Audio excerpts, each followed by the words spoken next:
اعوذ باللہ من الشیطان الرجیم بسم اللہ الرحمن الرحیم وَأَتِمُّ الْحَجَّ اور پورا کرو حج کو والعمرۃ اور عمرے کو للہ اللہ تعالیٰ کے لیے فَإِنْ أُحْصِرْتُمْ ہاں اگر تم روک دیے جاؤ فَمَسْتَيْسَرَ تو جو میسر ہو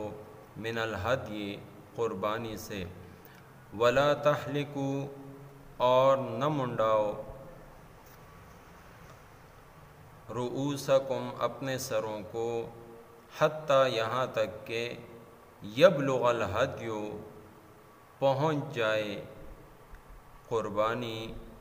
محلہ قربان گاہ تک فمن کان منکم مریضا البتہ تم میں سے جو کوئی بیمار ہو او بہ اذن یا کوئی تکلیف ہو من رأسہ اس کے سر میں ففدیۃ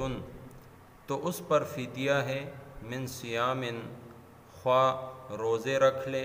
او صدقۃ خواہ صدقہ دے دے او نسک خواہ قربانی کرے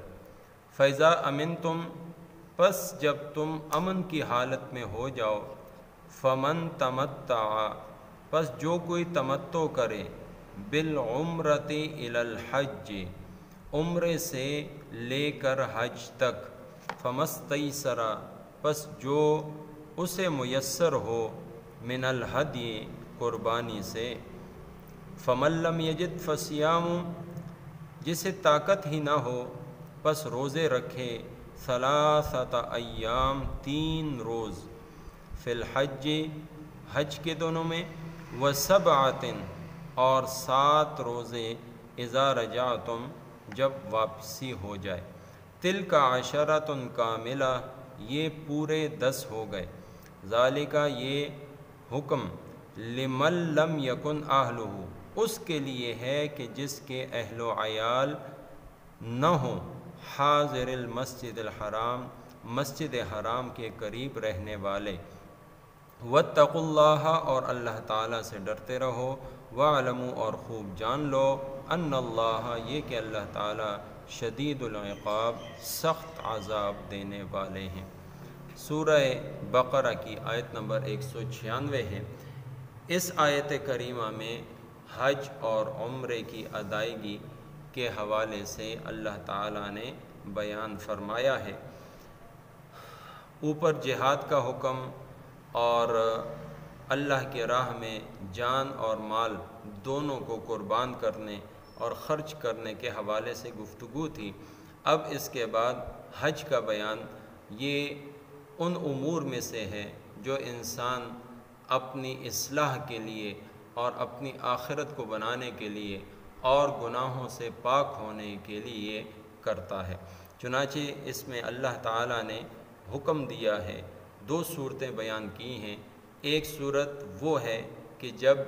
انسان حج یا عمرے کا احرام باندھ لے اور کسی دشمن کی وجہ سے اس کو رکنا پڑے اور وہ حج یا عمرہ ادا نہ کر سکے تو اس صورت میں کیا حکم ہے، اور دوسری صورت یہ ہے کہ امن کی حالت ہو اور اس صورت میں پھر یہ حج یا عمرہ ادا کرنا چاہے تو کیا کرے گا۔ پہلی صورت یہ ہے کہ اگر اس نے احرام باندھا اور پھر حج جو قربانی کا جو جانور ہے جو اپنے ساتھ وہ لے کر جا رہا تھا اور پھر ایسا ہوا کہ راستے میں روک دیا گیا، دشمن تھے، مثلا جس طرح حدیبیہ کے مقام پر نبی علیہ الصلاۃ والسلام اور اصحاب پیغمبر کو روک دیا گیا، تو ایسی صورت میں کیا کرنا ہے؟ تو ایسی صورت میں پھر اس جانور کو حدود حرم میں پہنچائے اور وہاں جب اس کو یقین ہو جائے جو وقت اس نے مقرر کیا ہے اس وقت پر وہ قربان ہو جائے تو اس کی قربانی کے بعد یہ اپنے سر کے بال منڈائے اور یا کتروائے اور اس کے بعد یہ احرام کھولے، اس سے پہلے یہ احرام نہ کھولے۔ دوسری صورت یہ ہے کہ اب امن کی کیفیت ہے، امن کی صورت ہے، تو اس میں پھر حج کی یا عمرے کی کیا ترتیب ہوگی۔ اس سے پہلے ایک بات اور بیان ہوئی ہے کہ جو شخص مریض ہو یا اس کے سر میں کوئی تکلیف ہو اور اس کے سر کے بالوں کو منڈانا وہ لازم ہو گیا، تو ایسی صورت میں اب اس کے لیے کیا ہے، اس کے لیے پھر 3 صورتیں ہیں، 3 میں سے جو اس کو آسان لگے یا کر سکے تو وہ کر لے۔ پہلی صورت یہ ہے کہ اگر بوجہ بیماری اس کو سر کے بال صاف کرانے پڑیں تو یہ فدیہ دے دے۔ فدیہ کیا دے؟ من صیام، روزے رکھ لے، 3 روزے رکھ لے، او صدقۃ، یا 6 مسکینوں کو ایک وقت کا کھانا کھلا دے، او نسک، یا ایک بکری یا بڑے جانور کا 7واں حصہ یہ قربانی کر دے۔ تو اس صورت میں اس بیماری کی وجہ سے حالت احرام میں اس نے جو سر کے بال منڈائے اس کی وجہ سے یہ اس کا فدیہ ادا ہو جائے گا۔ پھر جب امن کی حالت میں ہو تو امن کی حالت میں اس کے لیے حکم یہ ہے کہ حج کرے، اور اس حج کے بعد یہ قربانی کرے۔ حج کی یہاں پر 3 صورتیں ہیں، ایک کو کہتے ہیں حج افراد، دوسرا حج قران، اور تیسرا حج تمتع۔ افراد یہ ان لوگوں کے لیے ہے کہ جو مکہ مکرمہ اور حدود حرم کے پاس رہنے والے ہیں، تو ان کے لیے یہی ہے کہ وہیں سے وہ احرام باندھیں گے اور حج کا احرام باندھ کر حج ادا کریں گے، اور پھر اگر وہ عمرہ کرنا چاہیں تو عمرے کے لیے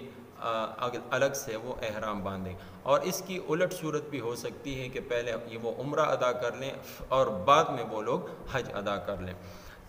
دوسری صورت ہے وہ حج قران کی ہے۔ حج قران کی یہ ان لوگوں کے لیے جو باہر سے آنے والے ہیں، ان کے لیے حکم قران میں یہ ہوگا کہ یہ احرام باندھ کر جب یہ میقات سے اندر ہونے لگیں تو اس وقت احرام باندھ کر نیت کریں گے، اور نیت میں عمرے اور حج دونوں کی نیت کرتے ہوئے وہ اندر حدود کی طرف آئیں گے۔ تو یہ دونوں کو ملا کر یعنی پہلے عمرہ ادا کرتے ہیں اور عمرہ ادا کرنے کے بعد پھر حج ادا کرتے ہیں، اور اسی احرام میں ہوتے ہیں، اس احرام سے پھر ایک ہی مرتبہ آخر میں حلال ہوتے ہیں جب وہ قربانی کر لیں۔ تیسری جو صورت ہے وہ یہاں پر بیان ہوئی ہے، اس کو ہم کہتے ہیں حج تمتع۔ تمتع کہتے ہیں فائدہ اٹھانا۔ اس میں اللہ رب العزت نے ایک سہولت دی ہے کہ آپ عمرہ کر لیں، عمرے کا احرام آپ باندھ کر میقات سے اندر ہوئے اور مکہ مکرمہ آ کر آپ نے عمرہ ادا کر لیا، پھر سر منڈا کر آپ نے احرام کھول دیا۔ اس کے بعد پھر جب 8 ذی الحجہ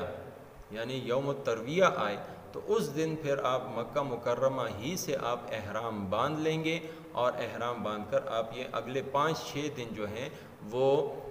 حج کے جو اعمال ہیں، فرائض واجبات سنتیں سب ادا کر کے حج کا احرام پھر کھولیں گے، اور یوں آپ نے ایک فائدہ اٹھایا۔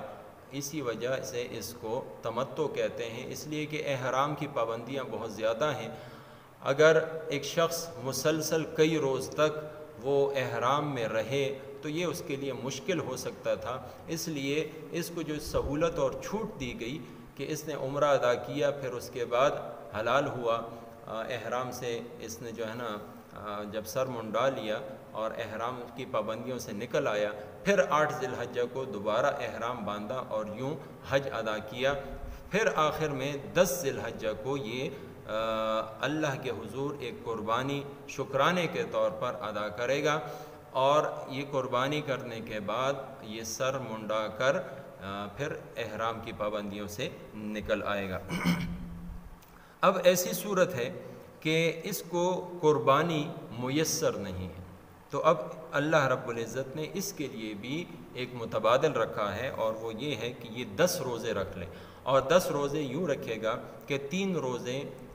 حج کے دنوں میں رکھ لیں، اور 7 روزے جب یہ حج کے مناسک ادا کر کے وہاں سے یعنی واپس ہو جائے، یعنی حرم کی جو پابندیاں تھیں اور اس نے جو حج کے جو اعمال ہیں وہ سب کر لیے، اور 12 یا 13 ذی الحجہ کو یہ حج سے فارغ ہو گیا، اب اس کے بعد باقی جو 7 روزے ہیں وہ رکھ لے، یوں اس کے 10 روزے پورے ہو گئے۔ اللہ تعالیٰ فرماتے ہیں کہ یہ 10 جو ہیں یہ کامل ہیں اور یہ تمہاری اسی قربانی کا بدل ہے، یعنی اس میں اللہ رب العزت نے ان ایسے لوگوں کے لیے چھوٹ رکھی ہے کہ جو بوجہ طاقت نہ ہونے کے قربانی نہ کر سکتے ہوں، اللہ تعالیٰ نے ان کے لیے 10 روزے رکھ کر ان کو بھی ثواب سے محروم نہیں کیا۔ اللہ تعالیٰ آخر میں ارشاد فرماتے ہیں واتقوا اللہ واعلموا ان اللہ شدید العقاب، اللہ جل جلالہ سے ڈرتے رہو، اور یہ بات یاد رکھو کہ حج یہ جو اللہ رب العزت نے ایک فرض تمہارے لیے قرار دیا ہے، اس کو خوشی خوشی ادا کرو، اور باوجود جو استطاعت رکھنے کے حج نہ کرے۔ نبی علیہ الصلوۃ والسلام نے جس طرح اس کے لیے بہت سخت وعید ارشاد فرمائی ہے کہ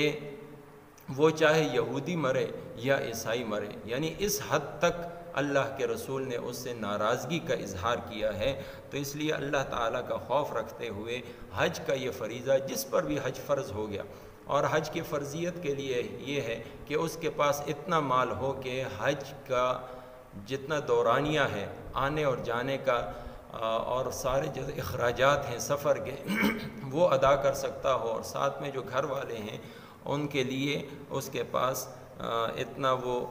چھوڑ گیا ہو کہ وہ ان کا بھی اتنے دنوں میں گزر بسر آسانی سے ہو سکتا ہو۔ اور دوسری بات یہ ہے کہ وہاں تک رسائی اس کی ہو، راستے میں کوئی دشمن نہ ہو یا کوئی اور ایسی بات نہ ہو کہ جس کی وجہ سے جانا نہ ہو سکتا ہو۔ اور تیسری بات یہ ہے کہ حج کے جس طرح آج کل سرکاری طور پر یا ملکوں کا اپنا ایک نظم ہوتا ہے اور وہ قرآن اندازی کے ذریعے لوگوں کو بھیجتے ہیں، تو ان دنوں کے اندر اس کے پاس اتنا مال ہو کہ یہ داخلہ کر سکے اور پھر اس کا نام نکلے اور یہ جائے وہاں جا سکتا ہو، تو اس صورت میں اس کے اوپر حج فرض ہوگا۔ تو یہ مختصر سے حج کے مسائل اس آیت میں بیان ہوئے، آگے بھی انشاءاللہ اگلی آیات میں بھی یہی تذکرہ چلے گا۔ اللہ تعالیٰ مجھے آپ کو سب مسلمانوں کو قرآن اور سنت پر عمل کرنے کی توفیق عطا فرمائے۔ وَأَتِمُّ الْحَجَّ وَالْعُمْرَةَ لِلَّهِ، اور حج اور عمرے کو اللہ تعالیٰ کے لیے پورا کرو۔ فَإِنْ أُحْصِرْتُمْ، ہاں اگر تم روک لیے جاؤ، فَمَا اسْتَيْسَرَ مِنَ الْهَدْيِ، تو جو میسر ہو قربانی سے اسے کر ڈالو۔ وَلَا تَحْلِقُوا رُؤُوسَكُمْ، اور اپنے سر نہ منڈواؤ، حَتَّى يَبْلُغَ الْهَدْيُ مَحِلَّهُ، یہاں تک کہ قربانی اپنے مقام تک نہ پہنچ جائے۔ فَمَنْ كَانَ مِنْكُمْ مَرِيضًا، پس جو کوئی ہو تم میں سے بیمار، او بِهِ أَذًى مِّن رَأْسِهِ، یا اس کے سر میں تکلیف ہو، فَفِدْيَةٌ مِّن صِيَامٍ، تو اس پر فدیہ ہے، خواہ وہ روزے رکھ لے، او صدقۃ، خواہ وہ صدقہ دے دے، او نسک، خواہ وہ قربانی کرے۔ فَإِذَا أَمِنْتُمْ، پھر جب تم امن کی حالت میں ہو جاؤ، فَمَنْ تَمَتَّعَ بِالْعُمْرَةِ إِلَى الْحَجِّ، تو جو شخص عمرے سے لے کر حج تک تمتع کرے، فَمَا اسْتَيْسَرَ مِنَ الْهَدْيِ، تو جو قربانی میسر ہو اسے کر ڈالے۔ فَمَن لَّمْ يَجِدْ فَصِيَامُ، جسے طاقت ہی نہ ہو پس وہ روزے رکھے، ثلاثۃ ایام، 3 دن تک، فی الحج، حج کے دنوں میں، وسبعۃ، اور 7 دن، اذا رجعتم، جب واپسی ہو جائے، تلک عشرۃ کاملہ، یہ پورے 10 ہو گئے۔ ذالک لمن لم یکن آلہ حاضر المسجد الحرام، یہ حکم ان کے لیے ہے جو مسجد حرام کے رہنے والے نہ ہوں۔ واتقوا اللہ واعلموا، اور لوگو اللہ سے ڈرتے رہو اور جان لو، ان اللہ شدید العقاب، کہ اللہ تعالی سخت ترین عذاب والا ہے۔ وما توفیقی الا باللہ۔